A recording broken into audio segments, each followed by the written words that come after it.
So I want you to consider a pretty wild idea from the economist Yanis Varoufakis. He argues that capitalism, well, it's already dead. The big question is, what killed it? And, what's replaced it? That's what we're going to unpack today. Okay, so to get our heads around this, let's start with a real head-scratcher. Picture this. It's August 2020, and the UK announces its worst recession in history. I mean, terrible news, right? So what does the stock market do? It jumps up over 2%. Now, in a normal capitalist world, that makes absolutely no sense. But according to Varoufakis, that's the whole point. It's a huge clue that we're not in a capitalist world anymore. So what does he say is the culprit? Well, he puts it in this really stark way. The thing that killed capitalism is capital itself. Now, hold on. He's not talking about the old school capital, factories and machines. He's talking about a totally new kind of mutated version of capital, one that's become so powerful, it's almost like a parasite that's ended up killing its host. So, according to this idea, this new kind of capital didn't just shake things up a bit. It completely took over. It replaced the old system entirely. Which leads us to, the big crucial question. If it's not capitalism anymore, then what the heck is it? Varoufakis has a name for it, and it's a mouthful. Technofeudalism. Yeah, just like the old-school feudalism with lords and peasants, he argues this new system has its own brand-new class structure. It basically rewrites the rules for who's on top, who's in the middle, and, well, who's at the bottom. Under capitalism, the picture was pretty simple, right? You had the capitalists who own the stuff and the workers, the proletariat, who worked for them. Two main groups. But in this new techno-feudal model, it's not so simple. The whole thing has split into this new three-tiered hierarchy. You've got the new rulers, the new kind of producers, and then, well, you've got the rest of us. So right at the top of this new pyramid, they're called the cloudalists. Think of them as the new digital feudal lords. They're the ones who own the massive digital networks that basically run our lives now, that cloud capital. We're talking about Amazon's platform, Google's search engine, Meta's entire ecosystem. They own the digital land. All right, so below the cloudalists, you've got a group called the vassal capitalists. A perfect example is a small business that sells its products on Amazon. See, they still own their own business, they're technically still capitalists, but they're completely dependent on the cloudalist territory to survive. They have to operate inside Amazon's digital fiefdom and pay a kind of cloud rent just for the privilege of being there. And that brings us to the bottom tier, where most of us apparently live.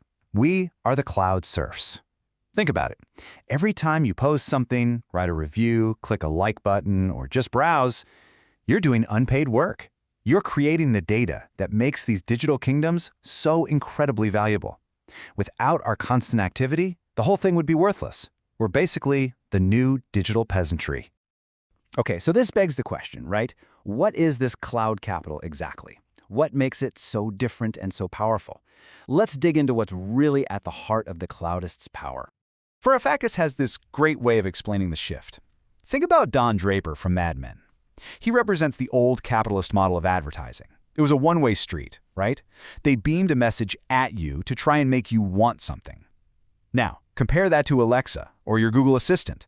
That's a two-way street. It listens to you, learns from you, and then actively guides your behavior. It's not about creating desire anymore. It's about commanding behavior. So this is a really key difference. A traditional factory, it makes stuff, cars, phones, whatever. But cloud capital, its main product is different. Varoufakis calls it a produced means of behavior modification. Its main output isn't a physical thing at all. It's us, or more specifically, a change in how we act, what we think, and what we buy. And we're all trapped in this endless feedback loop. It's happening constantly. You provide a little bit of data, a click here, a post there. The algorithm instantly learns from it and then tweaks your reality, showing you the next thing. That, in turn, modifies your behavior. Maybe you watch another video, and boom, you've just given it more data to learn from. We are literally training the algorithms that are in turn training us. Okay, so this all sounds pretty huge, but how did this new system take over so completely and so fast? Well, Varoufakis points to one single event as the main catalyst, the 2008 financial crisis. So here's what happened after the crash in 2008.